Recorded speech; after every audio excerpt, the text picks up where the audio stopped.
La 5ème de couve, l'émission de débat autour du manga, c'est parti. On ne pousse pas, s'il vous plaît, on ne pousse pas, c'est inutile. Le public n'est pas autorisé à assister aux épreuves éliminatoires. Moi, je crois que je pourrais être un très bon ninja. À quoi vous jouez? L'heure est grave, c'est pas le moment de faire les guignols. Mais on n'a rien d'autre à faire, on peut pas sortir. On va leur faire notre attaque secrète, l'attaque de la Tour Eiffel, ils vont rien comprendre. Et il faudra aussi parler des dessins animés, notamment des dessins animés japonais qui sont exécrables, quoi, qui sont terribles. Oh, les bâtards! Oh, this you crazy mother...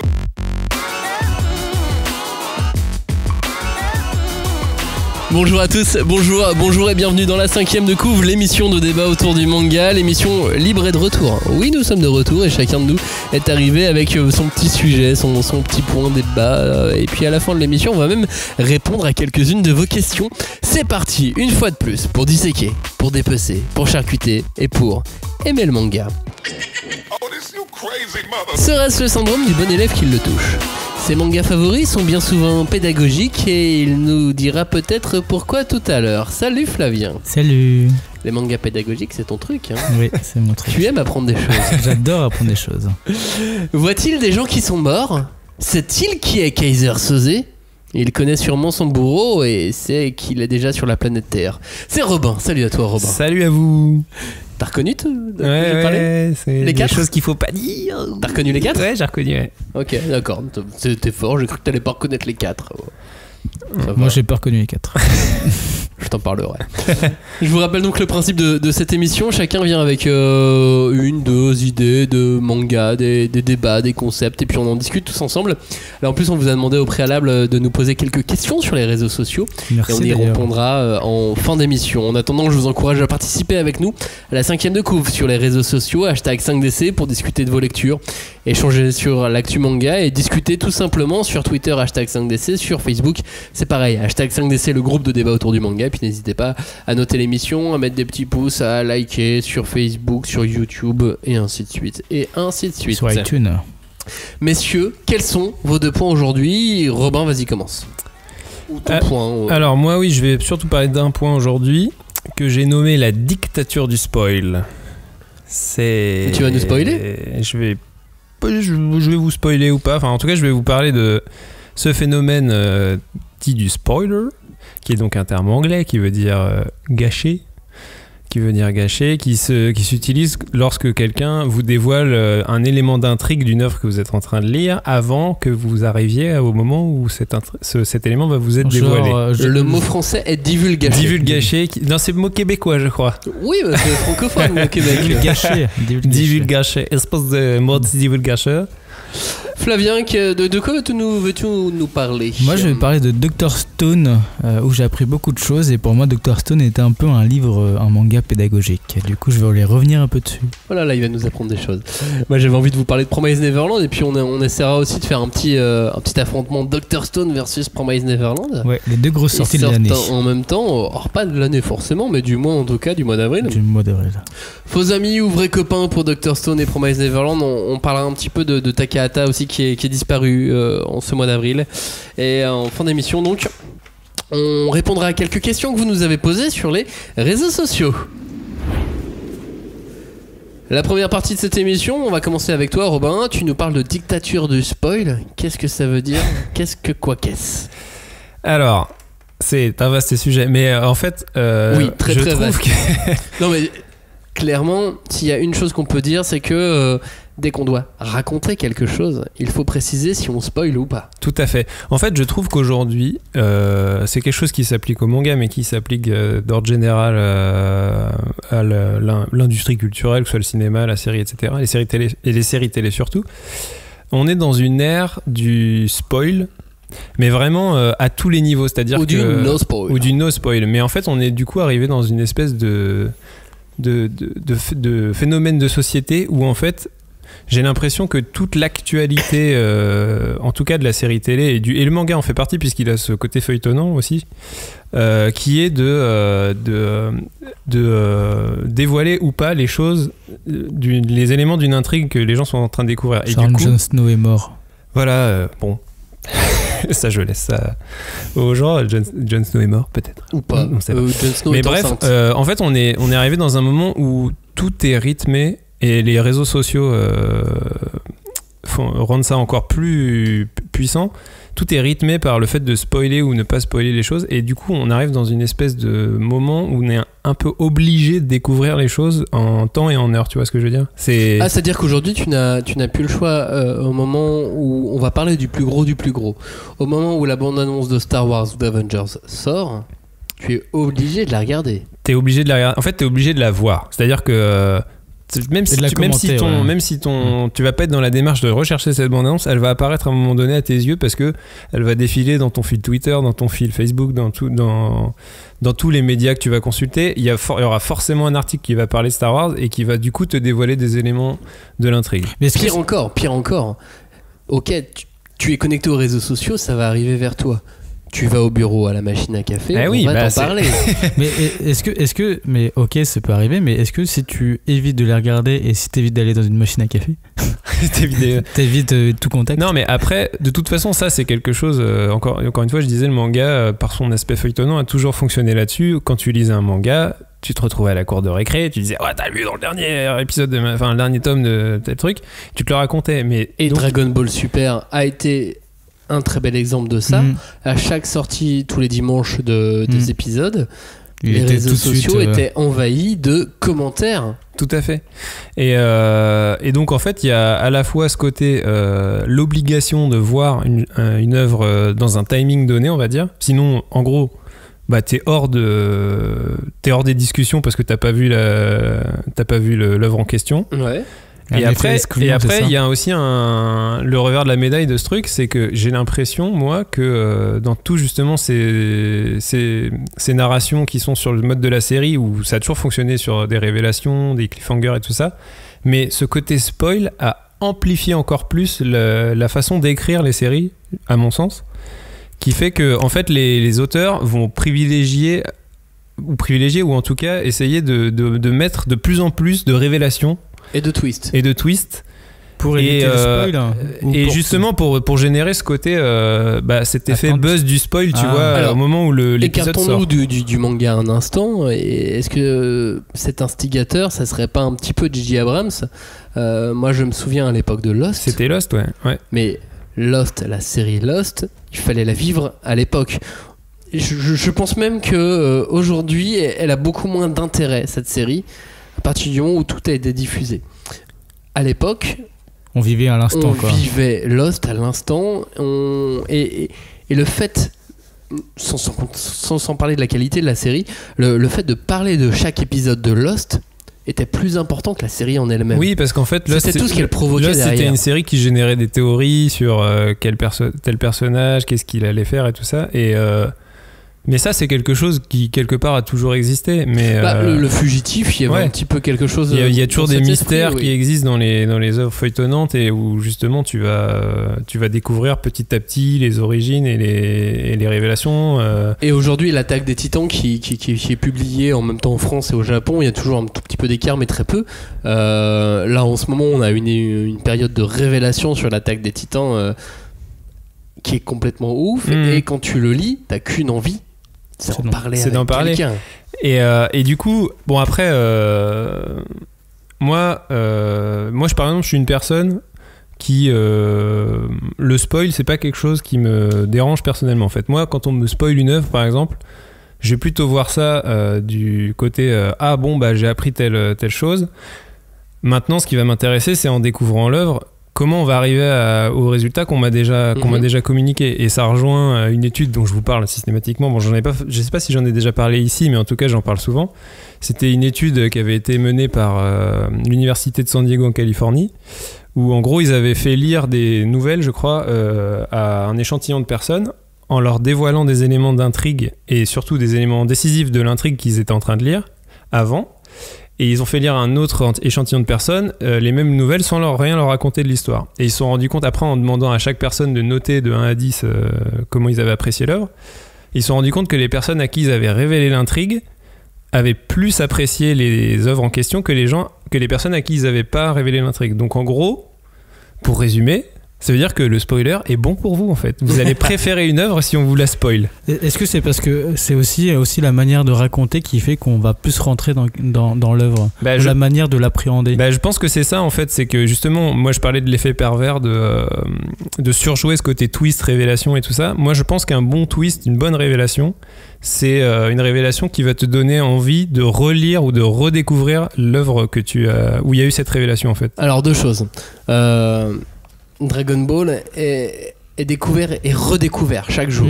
S'il y a une œuvre qui a réussi à passer les époques, c'est bien Dragon Ball, que ce soit en animé ou en manga. On voit tous qui se transforment en super guerriers. Oui, on le sait déjà, oui. On le sait. Je veux dire. Et on sait qu'il y a 70 phases de super guerriers. Mais oui. Mais regarde, tu parlais de Game of Thrones. Il y a plein de gens qui se sont mis à regarder la série qui avaient déjà lu tous les livres avant et bien sûr. Tu vois et qui étaient en découverte en plus. C'est pas pour ça qu'ils ont pas aimé la série. Et à l'inverse, les gens qui ont vu la série ont après lu les livres, ont recommencé à lire les livres tout en connaissant l'histoire. Mais l'exemple de Dragon Ball est assez marquant. Dans ma jeunesse, dans mon adolescence, on n'avait pas encore de super guerrier divin, mais on avait déjà des stades de transformation. Moi, on n'avait pas autant de boutiques spé, autant de mangas. Le manga n'était pas aussi connu qu'aujourd'hui. Je vous parle de ça en 97, 98. J'avais près de chez moi une boutique de jeux vidéo, et cette boutique de jeux vidéo vendait des posters en papier glacé super beaux, super grands. Et tu vois Broly de Dragon Ball. Et non, Broly n'est pas canon. Et là, je voyais Sangoku et Sangohan transformés dans des modes de super guerrier que je n'avais jamais vu. Et je fais mais c'est quoi? Et là, les vendeurs, eux, je sais pas comment ils savaient, mais ils savaient. Ils savaient déjà. Et te le racontaient, et donc du coup, t'avais qu'une envie, c'était que ça arrive à la télé, ces épisodes. Mais c'est, en fait, c'est ce qui nourrit ton imaginaire aussi, tu vois. Genre, en fait, ce que l'étude aussi. Oui, j'étais peut-être limite déçu quand ça arrive. Non, mais en fait, ce que l'étude en question se montrait, c'est que en gros, quand tu sais une chose sur une intrigue, par exemple. Ton esprit il va plus être focalisé sur la résolution de cette intrigue puisque tu l'as déjà en fait, tu sais déjà ce qui va se passer, mais du coup ton esprit il va se focaliser sur tout ce qui fait le reste de l'œuvre en fait. Si c'est une série par exemple, le jeu des comédiens, la mise en scène et tout ça, et tu vas plus l'apprécier dans sa globalité plutôt que te focaliser sur mais comment ça va, qu'est-ce qui va se passer, à quel moment et tout ça. Et donc c'est ça qui fait aussi justement que par exemple quand tu regardes un film comme Le Sixième Sens, bon je vais pas raconter ce qui se passe à la fin du Sixième Sens, mais bon a priori les gens savent, il y a qu'une chose que tu as envie de faire une fois que tu as eu la révélation du Sixième Sens, c'est de le revoir pour essayer de voir justement si tu vas comprendre. Il en est de même pour Usual Suspect. Et il en est de même pour Usual Suspect. En fait, tous les grands twists, la planète des singes, tous les grands twists sont des twists qui te donnent envie, enfin toutes les grandes révélations en tout cas sont des révélations qui te donnent envie de revoir l'œuvre pour comprendre. Donc ce qui veut bien dire que c'est pas la révélation en soi, ça c'est un peu un espèce de plaisir éphémère, tu vois, un truc qui va être je me suis bien fait avoir.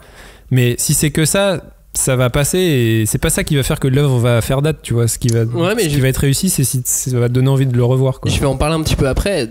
Promise Neverland, nouveau manga, nouvelle série. Il y a un twist à la fin du premier chapitre, ou une révélation que je ne connaissais pas à la lecture. J'étais très heureux la première fois que je l'ai lu de pas du tout connaître cette révélation qui maintenant est un peu de notoriété publique parce que il y a un tome 1 qui sort en France. Est-ce que si on te l'avait dit, t'aurais pas aimé l'œuvre? Moi par exemple, on me l'a dit. Je sais pas si ça m'aurait autant je sais pas, autant intéressé. Tu vois, moi on me l'a dit direct, tiens voilà le truc, voilà The Promise Neverland, voilà ce qui se passe. Je fais ok. Je vais lire, ça m'intéresse, le tome m'intéresse et je vais lire, je veux voir comment c'est traité. On me l'a juste raconté, ce qui se passe quoi. Comment ça va être traité, comment c'est personnifié, comment la mise en scène va me donner envie de. Même comment est-ce que c'est mis en scène, parce qu'on t'as pas connu des mots. T'as pas connu ce décrochage de mâchoire que j'ai eu, genre. En fait, sérieux. En fait, j'ai eu ce décrochage de mâchoire. Ce moment de silence. Et parce que je l'ai eu, parce qu'en fait je me suis dit en mise en scène c'est quand même pas mal foutu, et c'est à ce moment là que je me suis dit ok, là je comprends pourquoi on a parlé de ce titre. En fait c'est quelque chose qui rejoint une technique de scénario, enfin si c'est une technique de scénario, mais ce qu'on appelle l'ironie dramatique par exemple, ce que Hitchcock a beaucoup développé, c'est que toi en tant que spectateur tu sais plus de choses, tu sais des choses que les personnages ne savent pas, et ce qui va créer le suspense en fait, parce que Hitchcock c'est le maître du suspense, c'est que justement tu vas attendre et te dire mais à quel moment ça va arriver. Genre, tu vas avoir un mec poser une bombe. Tu sais qu'il a posé la bombe, donc tu sais qu'elle va exploser à un moment donné, et tu sais que les personnages ne le savent pas. Et c'est ça qui crée le suspense. Et ça a été le sel d'une des séries les plus célèbres, d'une des séries policières les plus célèbres, qui est Columbo. Ouais, dès la première minute, tu sais. La spécificité, c'est qu'on sait qui est le tueur, et que le concept de la série, c'est de savoir comment ce tueur sera attrapé. Mais oui. Et en plus, tu regardes et tu te demandes comment ça va être. Et c'est pareil, c'est parce qu'au début, on t'a raconté quelque chose, on te raconte une histoire, que tu es plongé dans l'histoire. Je pense que tout est une question de narration. Puis il y a le twist Scooby-Doo. Oui. Le fameux Scooby-Doo. Bah oui, le twist Scooby-Doo, c'est un twist qui est réussi aussi, puisque c'est quelque chose que tu peux deviner et que enfin, voilà, qui va... Le film, souvenez-vous du premier film Wayne's World, il y a une très bonne analyse du twist Scooby-Doo, il en joue justement où ce n'est jamais ce que tu penses que cela va être. Et je vous conseille aussi la chaîne Now You See It, une chaîne, bon, faut être anglophone, mais qui décortique des techniques de narration et de scénario plutôt appliquées au cinéma. Et il a notamment un épisode sur le plot twist et qui prend Scooby-Doo en exemple et qui parle de la fameuse étude dont je vous parle. Donc je vous conseille, je crois que c'est The Plot Twist sur la chaîne Now You See It. Et est-ce que du coup, alors que tout le monde crie au no spoil, est-ce que alors pour vous c'est vraiment grave alors de se faire spoiler? Est-ce qu'au fond c'est si important que ça, le spoil et le non spoil? Moi en fait j'ai tellement l'habitude de pas voir les choses que en fait qu'on me raconte les choses, et en fait moi je me délecte en écoutant les gens me raconter les histoires, et en fait c'est ça qui me fait ah ouais, en fait je vais peut-être le regarder. Vous savez tous que j'ai un méga retard sur des gros classiques de cinéma ou même de manga et trucs comme ça, et à chaque fois vous me racontez les choses, et là moi je suis content de savoir les choses avant de les lire. Je suis complètement d'accord avec toi, moi aussi j'adore entendre les gens me parler d'une histoire que je connais pas en fait. Et c'est ce qui va me donner le plus envie de la voir, c'est justement que quelqu'un me la raconte. Même si on me dévoile ce qui va se passer, les clés de l'intrigue. Ouais, parce que moi je veux savoir. Alors en fait, je veux savoir comment ça va être raconté. Comment ça va être... moi je lis beaucoup en roman, en littérature. Je lis pas mal de littérature classique, par exemple. Et sur les éditions que j'ai, t'as des avant-propos qui sont toujours écrits par des grands spécialistes de l'œuvre de l'auteur en question. Et comme il part du principe qu'il va te parler d'un classique, il va te raconter toute l'histoire qu'il y a dedans. Bien sûr. Et moi, j'adore lire ça. Alors, je sais qu'il y a plein de gens qui se disent mais non, moi je lis jamais les avant-propos parce qu'il raconte toujours l'histoire. Et je fais moi j'adore parce qu'en fait après je vais la découvrir avec toute la lumière et le regard critique de la personne. Et c'est pareil quand je vais prendre un manga ou même une littérature classique. En fait, moi je vais le feuilleter et je vais lire la fin et après je vais revenir au début. Ouais, mais il y a plein de gens qui font ça. Donc, en fait, je m'intéresse un peu à ce qui se passe et après je vais regarder à l'intérieur. On a tous ces amis qui te disent ne me dis rien. Il y a des ayatollahs du spoil, oui. Et tu me déflores mais tu vois, chacun après a sa manière d'apprécier une œuvre, mais en tout cas, ça a été prouvé scientifiquement. Le spoiler est bon pour votre santé, donc pourquoi vous en privez ? Moi je dis lisez le tome 24 de l'Attaque des Titans. Non, mais l'Attaque des Titans, moi je suis super en retard, tu vois, et j'ai souvent des gens qui m'en parlent, et enfin pas que je m'en fous, mais ça me donne envie de le lire justement en fait. Alors pour ceux qui n'ont pas lu l'Attaque des Titans, on va spoiler. Point. Spoiler zone. Arrêtez mettez plusieurs dizaines de secondes en avant.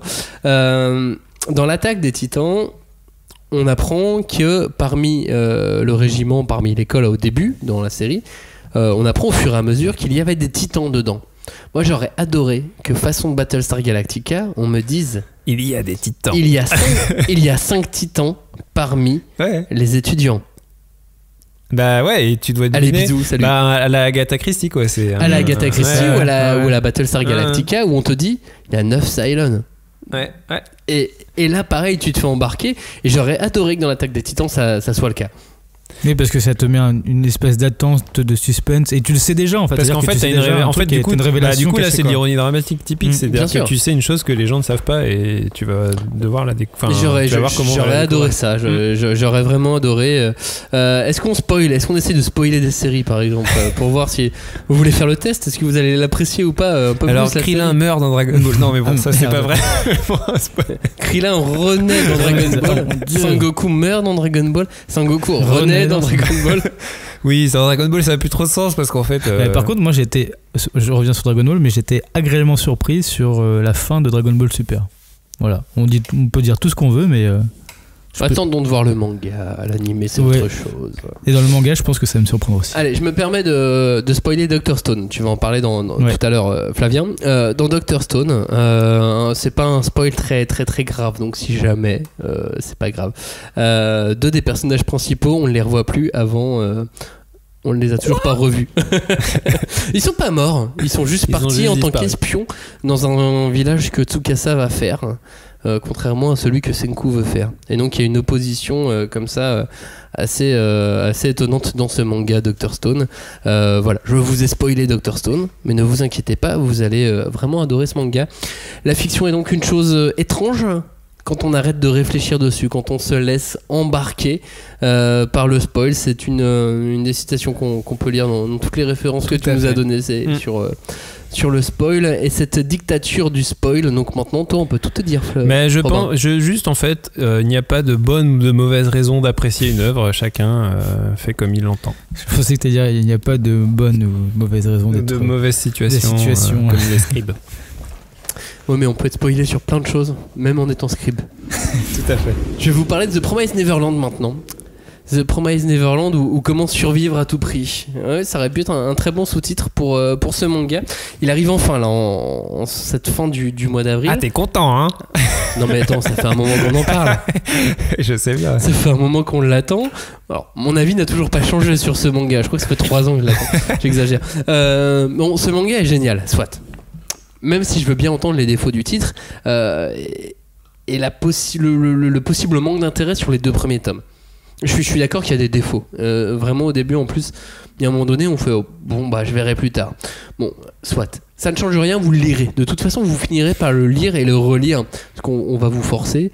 Donc soit vous n'avez pas envie de le lire. De toute façon, sinon Maxime ira chez vous et il vous le mettra de force dans les mains. Non mais il va y avoir des gens qui vont faire non mais tout le monde l'adore, alors moi je vais pas le lire. Bon ok, vous êtes de ceux-là. Et on va vous raconter des choses après. Ça, les postures. Allez-vous-en. Mais de toute façon, vous allez le lire encore et pendant un moment. Sauf si vous n'avez pas d'âme. À ce moment-là... Non mais... à ce moment-là, il faut aller voir un exorciste. Non mais t'as eu un truc cool en échange. Je veux dire, t'as vendu ton âme. Oui. En général, t'as un truc cool en échange. Bref, ou tu joues bien la guitare, mais ou tu t'appelles Keanu Reeves.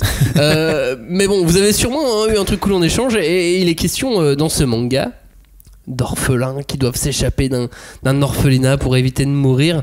Enfin, en tout cas, c'est ce que eux, les personnages, croient dur comme fer. Peut-être qu'ils vont pas mourir en vrai. Un orphelinat qui est tenu par une certaine maman. Isabella, c'est la gouvernante, le chef de cette maison idyllique, de cet orphelinat parfait qui cache de nombreux et de lourds secrets. Ça s'appelle Gracefield House, c'est le nom de cet orphelinat qui va revenir énormément dans le manga, ce nom, retenez-le bien.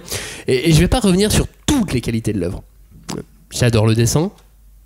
Le premier chapitre est bizarre d'ailleurs graphiquement. Franchement, au début, moi j'avais pas forcément accroché tout de suite, mais ouais, sauf que depuis je me suis commandé sur internet le artbook de Demisu Posuka, la dessinatrice, qui est incroyable. Ouais. Mais c'est vrai qu'à chaque fois qu'on voit, même sur son Twitter, elle arrête pas de poster des trucs tous les jours. On comprend pas, mais elle est incroyable. Ça, j'avoue que. Et elle dessine un nombre de choses par jour, ou alors elle a dessiné pendant 30 ans avant et on le sait pas. C'était Yamishin qui nous disait ça. Ouais, c'est ça. Mais c'est vrai, allez sur le Twitter de Demi Posuka, vous allez voir des dessins tous les jours et d'une incroyable beauté. Mais passé le premier chapitre, on a accroché au trait. De toute façon, on s'est déjà habitué au bout des 40 premières planches. Premier chapitre qui se termine par un twist. Ok, tout à fait. No spoil. On a des vrais combats d'intelligence à l'intérieur. Alors moi, c'est un truc que j'aime bien. Ouais. La stratégie, les combats d'intelligence, et même si bien plus loin dans la série, il y aura d'ailleurs des vrais combats, des vrais affrontements, de la baston, comme on appelle la baston, et puis il y aura des morts, et ça c'est rare. Ouais. C'est très rare d'avoir des vrais morts aussi vite dans un manga, dans un shonen manga du Shonen Jump. Faut rappeler qu'on est dans le Weekly Shonen Jump, le magazine le plus vendu au Japon. C'est vraiment pas commun. Et c'est pas des morts qui reviennent en plus. Et en plus, c'est pas des morts qui reviennent. Ça, c'est autre chose. C'est pas de la triche comme dans Dragon Ball. Non, et clairement. Ou même plein d'autres mangas aussi. Même si ils s'amusent malgré tout à te laisser le doute sur qui est mort, qui n'est pas mort, qui pourrait peut-être revenir au cas où. Ou qui en fait on t'a trompé. Enfin, on te laisse toujours le doute. Et c'est ça qui est aussi très très intéressant, c'est le doute qui habite Ce manga a Très beaucoup bien, de c'est beaucoup de moments. On te parle par exemple d'un personnage qui s'appelle William Minerva dont tu ne sais rien. Et dès que tu sais quelque chose, tu fais. Je suis sûr que c'est un mensonge. Ah non, c'est vrai. Non, c'est un mensonge. Non, c'est. Ah, donnez-moi la suite. Il y a peu de choses qui sont communes dans ce manga. Le héros de ce shonen. Rappelons que le shonen n'est pas un genre, hein, c'est une cible éditoriale. Mais là, le héros, il n'est pas codifié. Le héros, c'est une fille. Oui, c'est Emma. C'est Emma et c'est vraiment elle l'héroïne.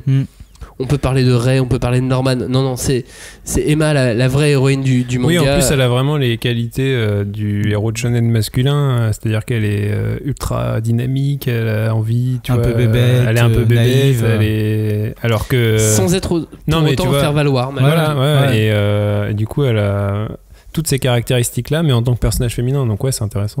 Mais c'est ça que c'est intéressant, c'est que ça veut dire il y a beaucoup de codes que certains vont appeler code du shonen, mais pour moi ça veut pas dire grand chose finalement, code du shonen. Pour moi c'est emprunté à pas mal de genres, de sous-genres. On a de l'aventure, on a de la stratégie, et puis surtout on a de la survie. Moi c'est ça qui m'a marqué à la lecture de ce manga, c'est qu'on a beaucoup de survie et qu'il y a finalement beaucoup de survival manga dans la première partie de Promised Neverland. Il y a des règles à respecter.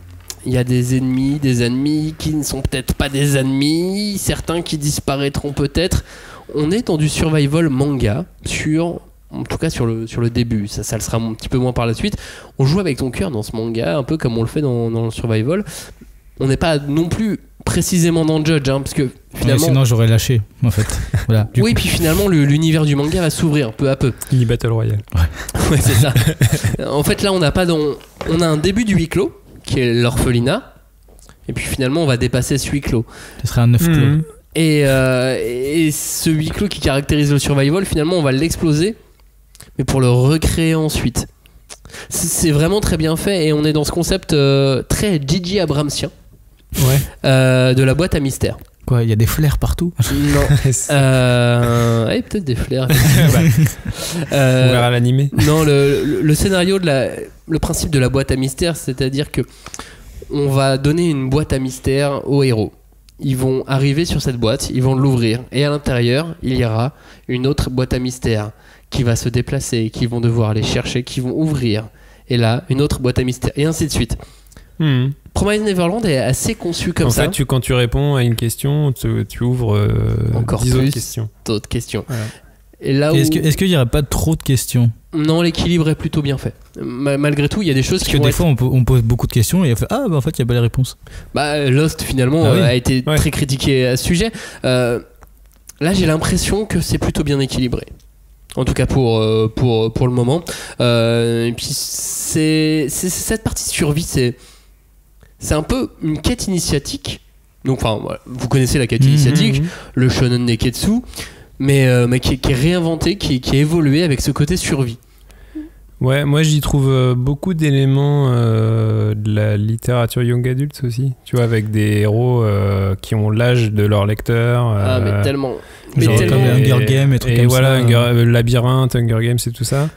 Et où t'es pareil sur des en gros aussi, des adolescents ou préadolescents qui sont dans un environnement hostile et qui vont devoir en fait c'est des récits qui forment une métaphore du passage à l'âge adulte, c'est-à-dire que c'est des préadolescents qui sont face à un monde qui est hostile envers eux et ils vont devoir se dépasser c'est ça, mais et c'est là même trouver les réponses. C'est là où je vois une vraie évolution dans le manga, c'est-à-dire que là oui il est question de quête initiatique comme Dragon Ball, comme Naruto, comme One Piece. Effectivement un petit peu plus en comédie pour One Piece, on a des mômes qui doivent apprendre à vivre et à survivre, sauf que là on a un possible drôle de reflet de la société japonaise, ou en tout cas la société tout court, vue par la scénariste, qui est différent de ce qu'on a pu voir auparavant dans le manga. Ouais, parce que ça, cette fameuse littérature young adult, elle est plutôt européenne ou enfin occidentale en tout cas, donc c'est vrai que c'est quelque chose qu'on retrouvait moins au Japon. Et après, je pense que Promised Neverland, il s'est approprié ça, et c'est pas anodin d'ailleurs que les personnages aient des prénoms occidentaux. Et clairement. Puis, voilà. Parce que ça s'inspire de toute cette culture-là. Mais après, oui, Promised Neverland, il apporte cette touche manga aussi en plus, surtout sur le côté, comme tu disais, stratégie, combat d'intelligence. Et puis résoudre des problèmes en groupe, en société, tu vois, et ça c'est vachement intéressant. J'y vois à la fois donc cette quête initiatique, ce reflet de la société japonaise, et puis une petite digestion aussi des sagas de gamins qu'on adorait dans les années 90. Il y en avait des films, les Goonies. Ouais, oui, c'est vrai qu'il y a un côté Goonies. Il y a vraiment un côté. On ne sait pas. Mais alors on ne sait pas encore. Mais en fait, si un petit peu plus loin, on en voit un petit Sinoc. Ah, oui. Mais ouais, il y a un petit côté Goonies. Oui, il y a un côté Younglit, il y a un côté Hunger Games, il y a un côté Labyrinthe. On a une sorte de quintessence d'influence qui est digérée, puis reformulée dans une nouvelle forme. Et qui j'espère va perdurer pour cette nouvelle forme. Mais alors est-ce que tu peux du coup nous spoiler ce qui va se passer? Parce que je sais que du coup je vais encore plus apprécier. Alors si vous voulez plus apprécier cette œuvre et que vous avez lu le tome 1, attention spoil, Norman va disparaître. On part sur un trio de deux personnages. Ray, Emma et Norman. Norman va disparaître, il va être considéré comme mort. Est-ce qu'il l'est vraiment? On ne le sait pas, ou on le sait peut-être par la suite. Et puis on va partir à la recherche de William Minerva. Mais derrière ce William Minerva, il y a encore plus de boîtes à mystères, plus de secrets que tu ne peux l'imaginer. Mais ce qui va se passer, c'est que clairement on va sortir de l'orphelinat.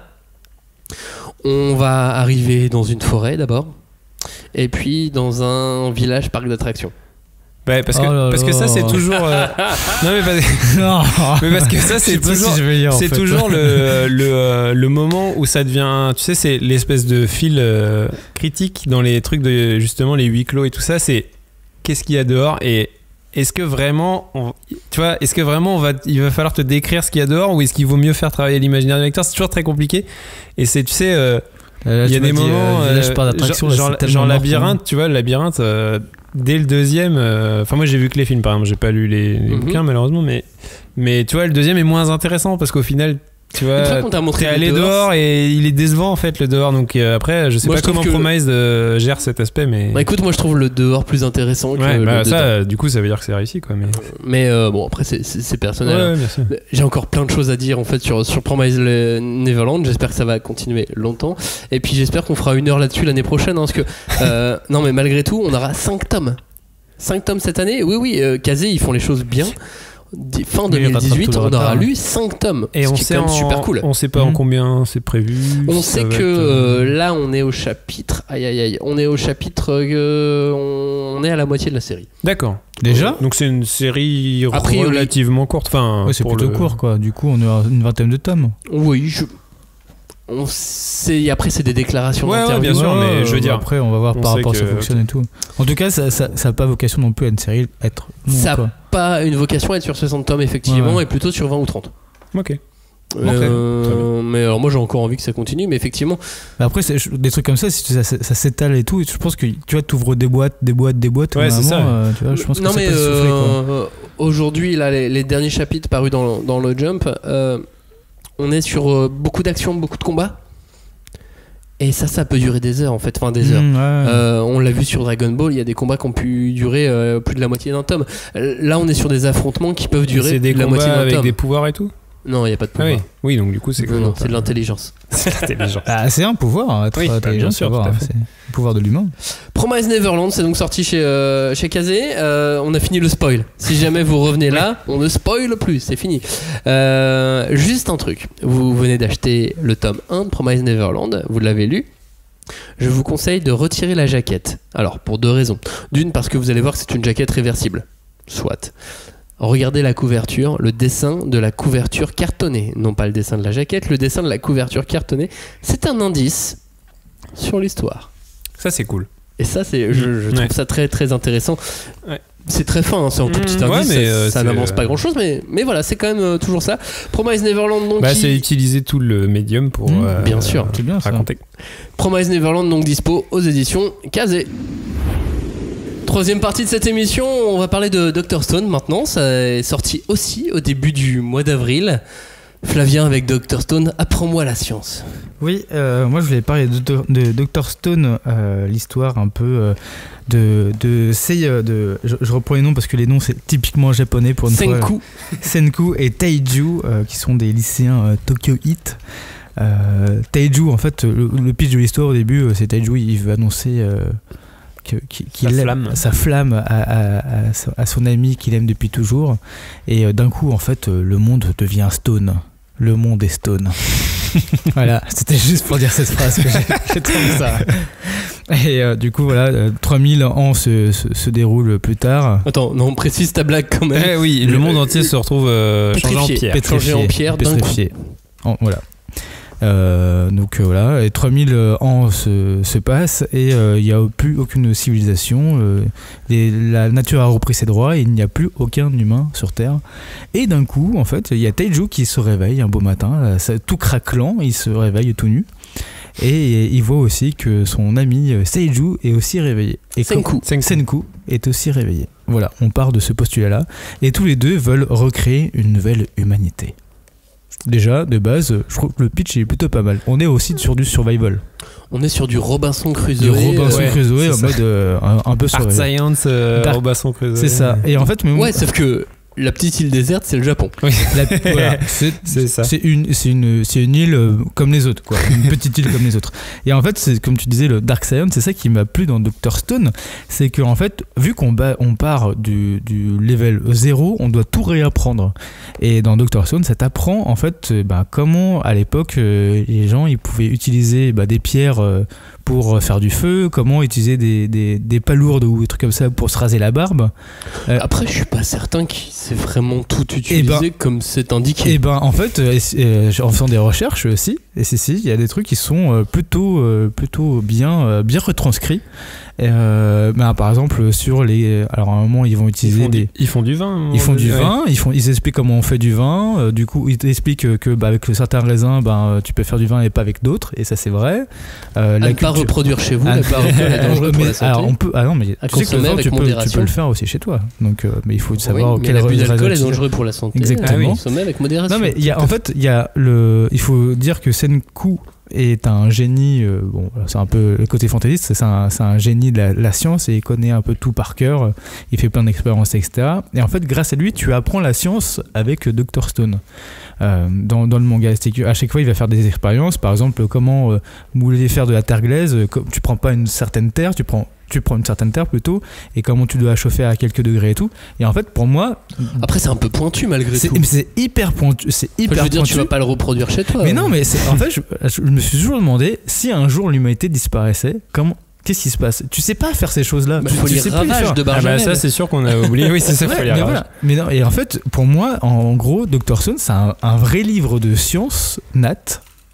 Pour les enfants et pour les ados, et t'apprends les choses que t'avais. Et puis moi c'est ça qui m'a plu, c'est que le vrai héros c'est pas le neuneu costaud, c'est le scientifique quoi. Enfin c'est celui qui a en gros t'as la tête et les jambes, les deux héros c'est ça, mais le vrai héros on va dire que c'est Senku, c'est parce que c'est le type qui a le savoir quoi. Oui, parce que Taiju l'autre personnage perd totalement son importance au fur et à mesure de l'histoire. Taiju c'est vraiment le héros béné un peu de l'histoire, le héros de shonen à la base.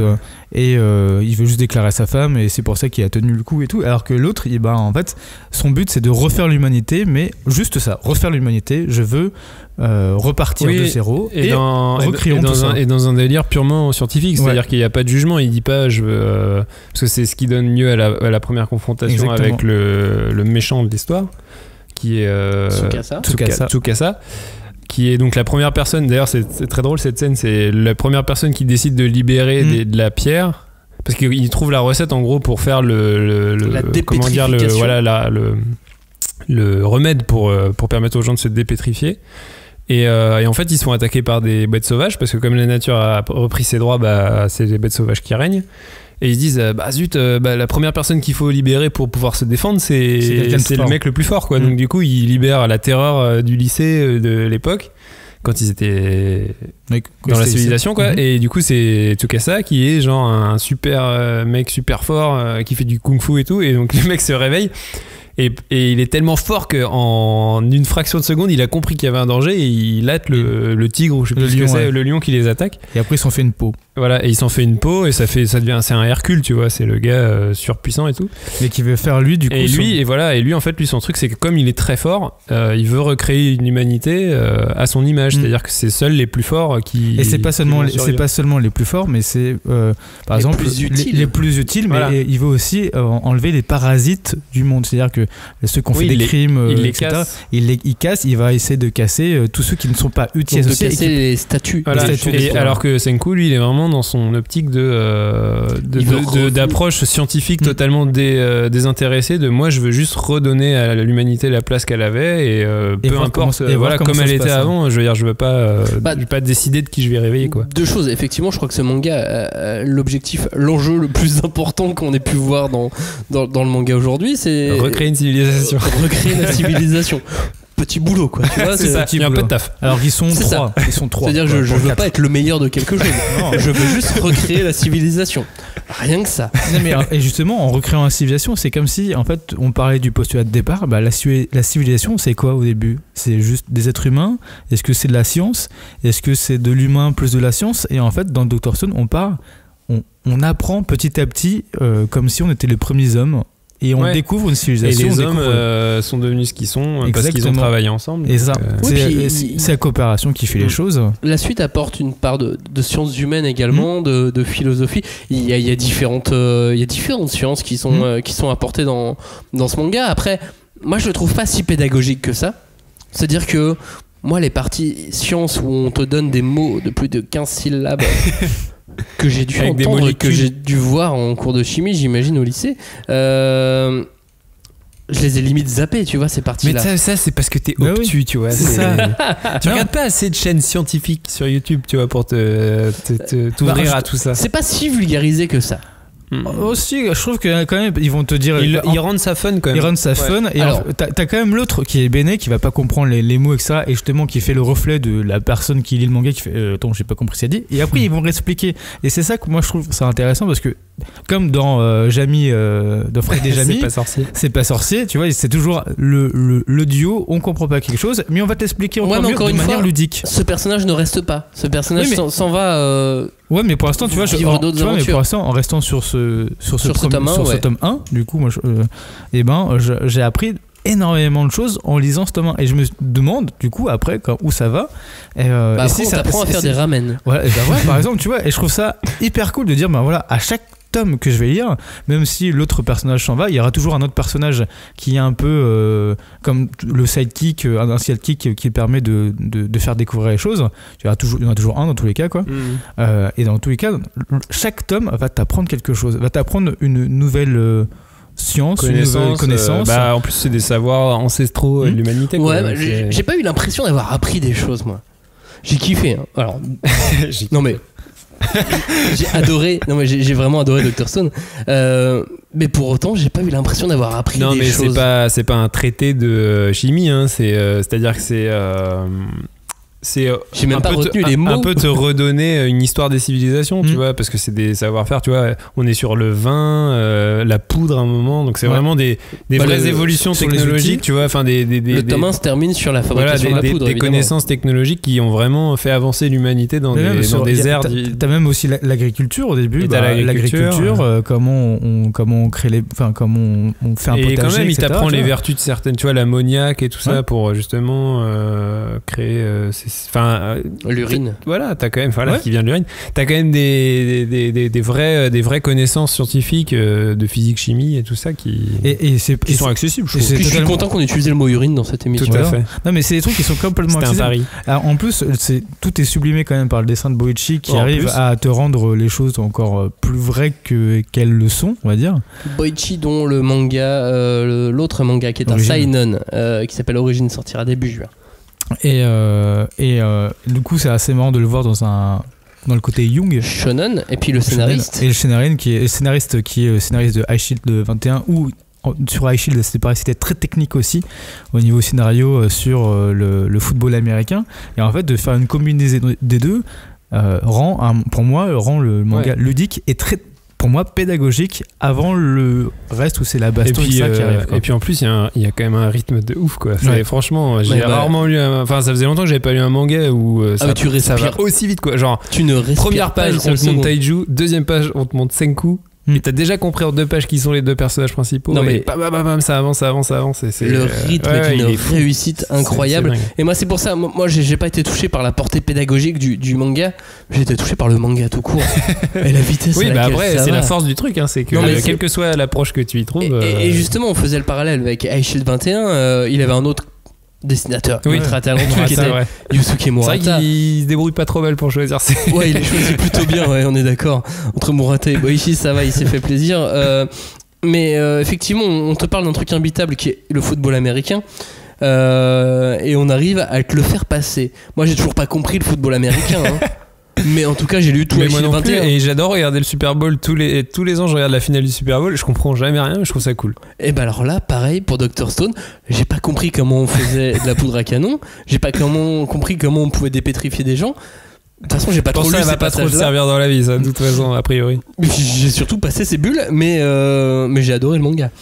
Mais en fait, c'est ça qui est cool dans ce manga, c'est qu'il oscille entre ce que tu viens de dire, le côté hyper rythmé, côté drôle, parce qu'il est drôle aussi. Il y a des passages, des cases qui sont vraiment à bien rire et pleurer de rire. On oscille au côté vite, combat et côté pédagogique.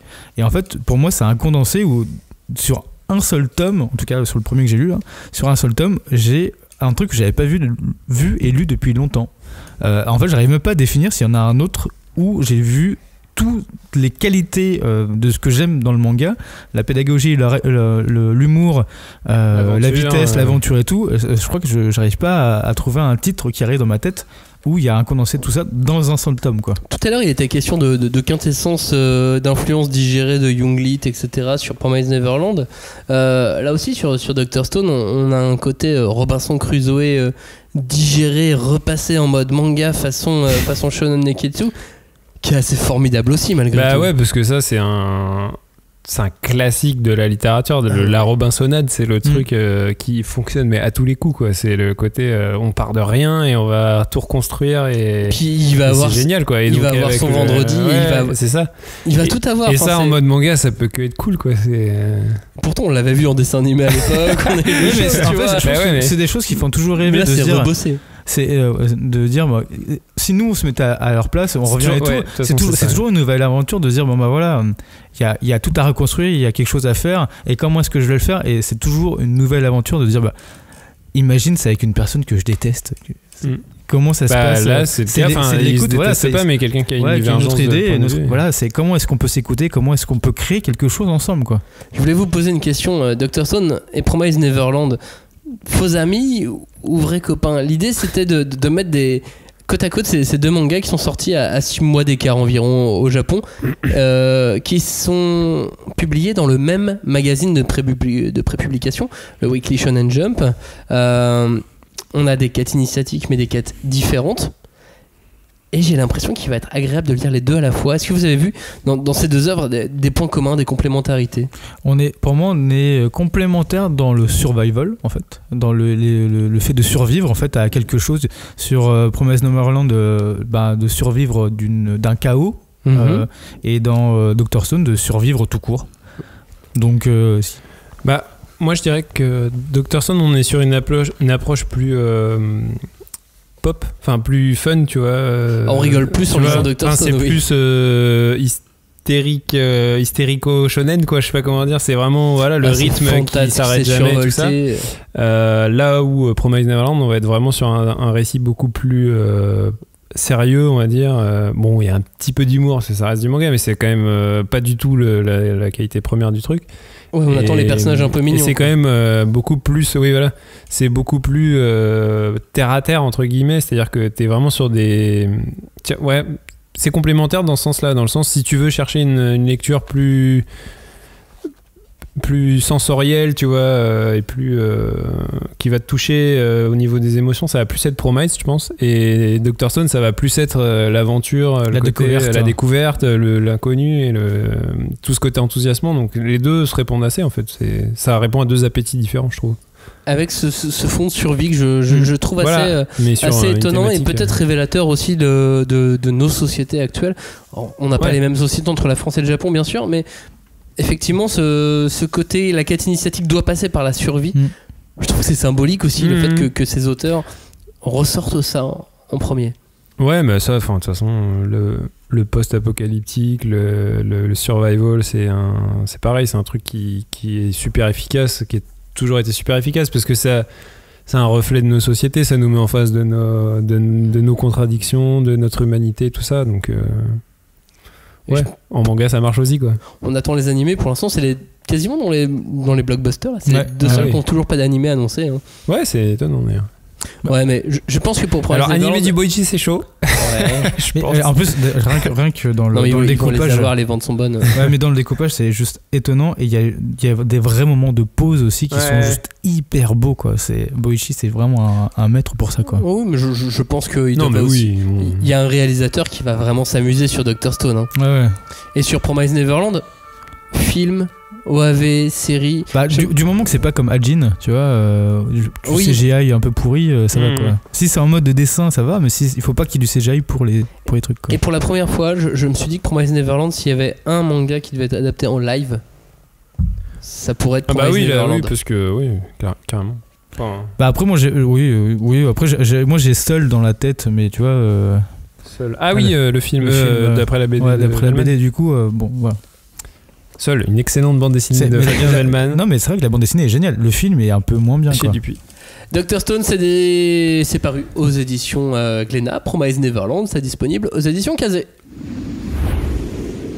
On va rigoler un tout petit peu moins sur ces prochains instants. Je voulais qu'on dise quelques mots sur Takahata. On n'est pas obligé d'en faire des tonnes. Takahata, le réalisateur, cofondateur des studios Ghibli, a disparu là au début du mois d'avril. Et donc je voulais qu'on prenne un petit peu de temps pour ne pas parler de manga, mais parler de cinéma d'animation cette fois-ci. Isao Takahata a disparu. Il était le cofondateur des studios Ghibli avec Miyazaki. Il a été réalisateur de plusieurs longs métrages, notamment son premier, Horus, Prince du Soleil.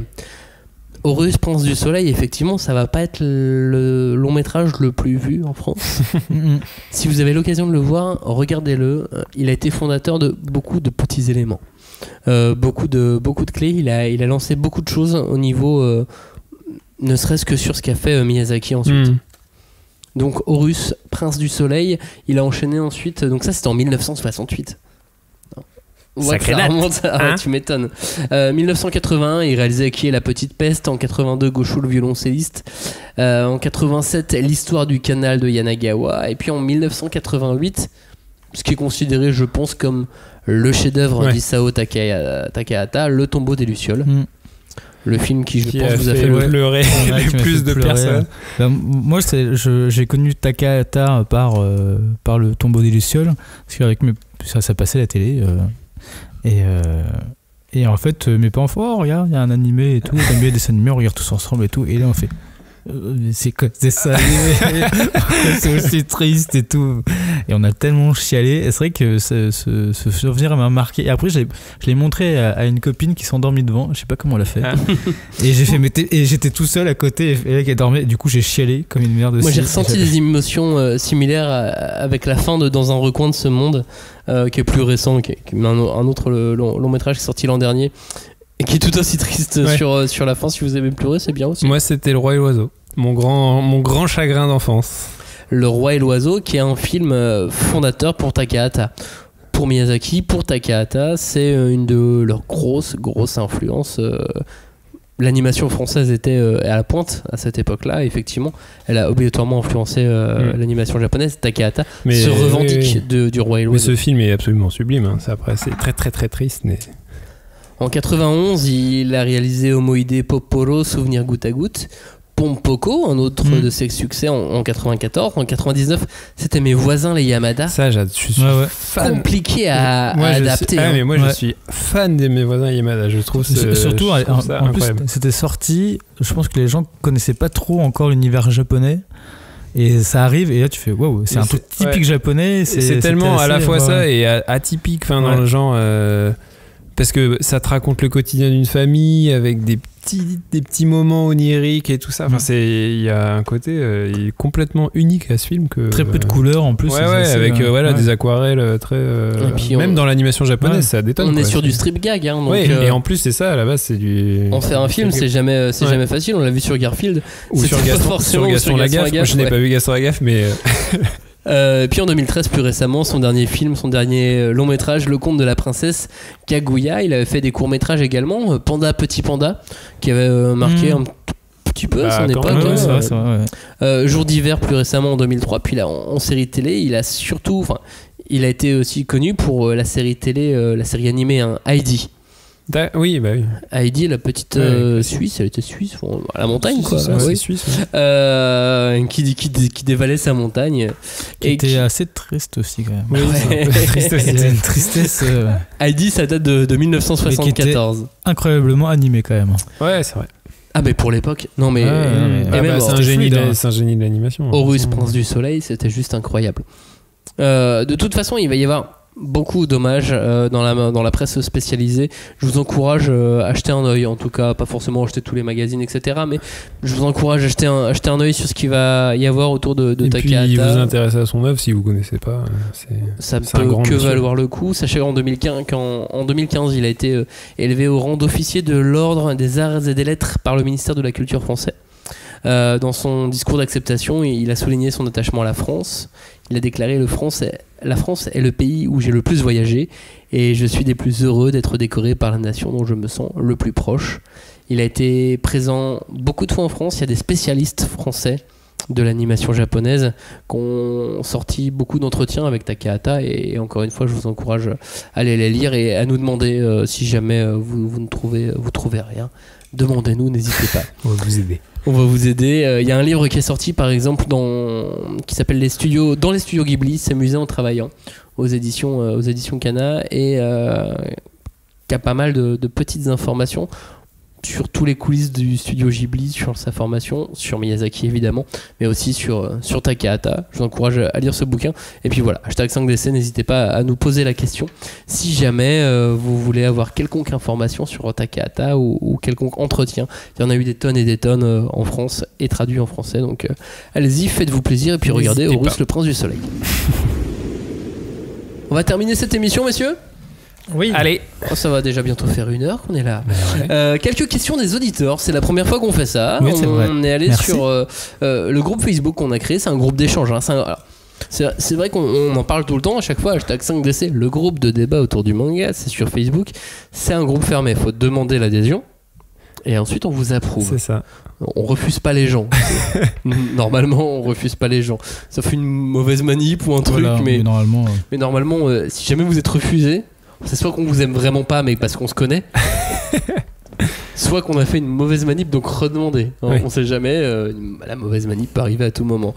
C'est un groupe où on échange, où on discute, et puis là, on vous a demandé de nous poser quelques questions. Messieurs, je vais poser la première. Est-ce que pour vous, un animé sert ou dessert le manga dont il est adapté ? C'est Clem qui pose cette question. Alors moi je dirais que tout dépend de quel animé on parle en fait. Oh la réponse dessus sont non mais tu vois typiquement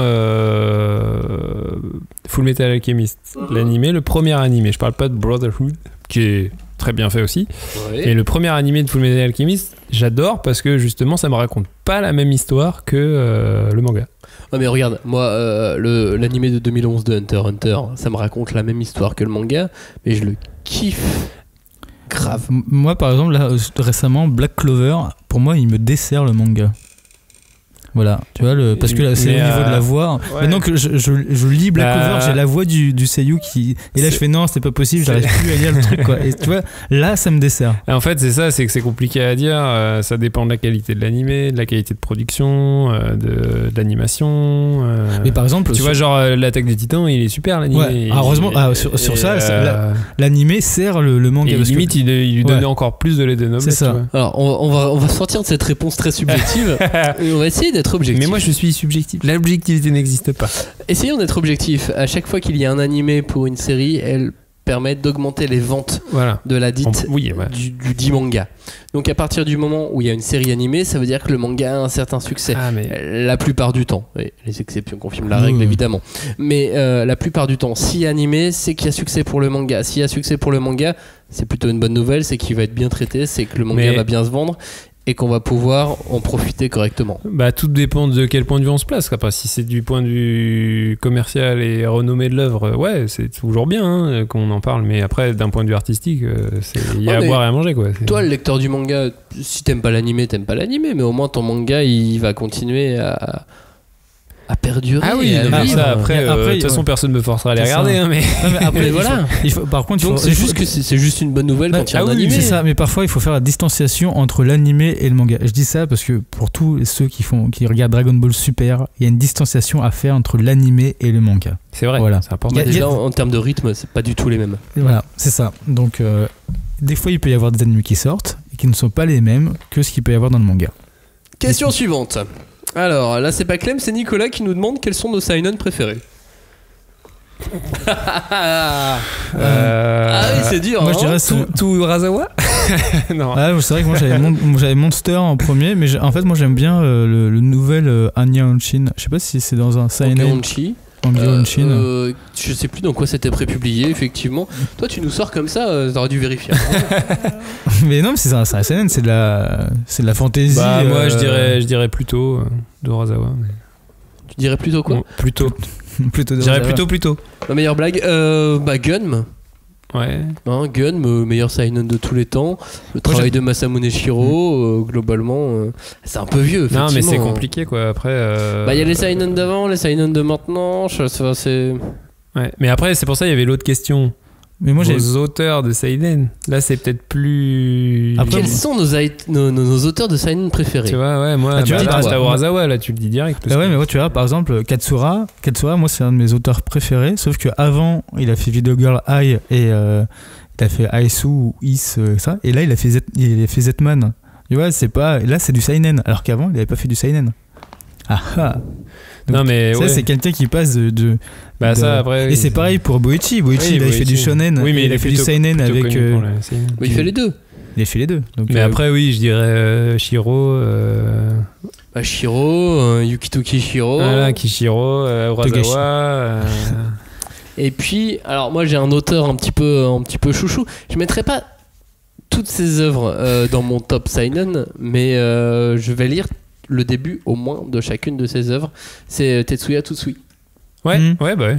Non mais oui, je te rejoins là pour le coup. Et j'ai lu le début de Noise, son futur manga qui arrivera au mois de septembre en France, aux éditions Kiun. Ça a l'air d'être une bombe incroyable encore. En tout cas, son concept, le début, il est très fort pour faire des mangas concept et que ça marche ou que ça marche pas, on est toujours accroché par ses premiers chapitres. Et pour moi, c'est un auteur Tsutsui qu'il faut lire. Tetsuya Tsutsui, moi, ça serait Hiroaki Samura avec l'habitant de l'infini. Trop facile. Bah oui, mais bon. Non, mais ouais, et là, j'adore ce qu'il fait sur la radio. J'ai plus les titres. Je commence. Born to Be Honor. Born to Be Honor. Je l'ai déjà dit, je l'aurais dit, j'adore ce titre. Pédagogique. Très pédagogique et très pédagogique. Voilà. Allez, encore une ou deux autres questions. Kaneko aussi. Kaneko. Atsushi Kaneko. Je le mettrais pas forcément dans mes favoris, mais si quand même. Kaneko, en tout cas, comme tu disais, genre à chaque fois qu'il y a un Kaneko qui sort, mais je le lis forcément quoi. Oui, il faut jeter un œil, évidemment. Oui, jeter un œil au travail d'Atsushi Kaneko, c'est évident. Quel est notre manga préféré et pourquoi? C'est aussi Nicolas, mais c'est pas le même Nicolas. Ah oui. Oui, Nicolas est un prénom assez donné en France. Compliqué, hein. Gun. Bah moi je dirais Gun aussi parce que je réponds toujours Gun. Non mais moi c'est ça, je réponds Gun à toutes les questions. Mais je dirais Gun aussi parce que tout simplement c'est le premier manga que j'ai lu. Moi c'est Aisu ou Is de Katsura, de Masakazu Katsura, parce que c'est celui que j'ai lu quand je suis revenu dans le manga. Donc j'avais dit je suis revenu avec Pokémon, mais quand je suis revenu dans le manga, c'était le premier truc et c'était les premiers émois d'adolescent. Et Ishitaka Seto me collait bien à la peau. On avait à peu près la même vie. Du coup, je me suis très vite identifié à ce personnage et je pense que ça resterait toujours mon manga phare. Mais c'est toujours difficile de répondre à ce genre de questions. En fait, on va avoir des mangas chouchous par exemple. Et c'est le même pour Johnny. Johnny adore aussi Aisu. C'est le même, c'est le premier. On va avoir des mangas chouchous. Moi, je vais pouvoir effectivement relire Gun très très facilement. En fait, moi, j'ai même organisé mes bibliothèques de mangas. Par goût, par étoile, genre t'as noté. J'ai une bibliothèque avec mes favoris. Ah ouais. Qui est non classée. C'est juste que mes préférés, tout confondu. Ouais, pas mal. Et dedans, alors effectivement, il y a Gun. Tout en bas, j'ai des BD. J'ai Astérix, par exemple. Ah, tout confondu. BD manga. Ouais, mais alors j'ai qu'un étage de BD, je te rassure. Ouais, ça serait plus le contraire. Mais... Donc, je vais avoir Dragon Quest, enfin Fly. Ah oui, bah oui. Alors Cagnard, si tu nous entends, parce que je pense que c'est ce qu'il aurait sorti si on lui avait posé la question. Ouais. Je peux répondre à la place de Cagnard, son manga préféré c'est Fly. Ouais. Ou Sandbug. Ensuite, non mais j'ai plein de choses. Je vais avoir. Non mais j'ai Dragon Ball évidemment qui est dans cette. Ouais, moi c'est ça se joue entre Dragon Ball et Gun quoi. C'est les deux. Et puis après j'ai des chouchous. Je sais pas pourquoi. J'ai Hubelblatt par exemple. J'adore Hubelblatt.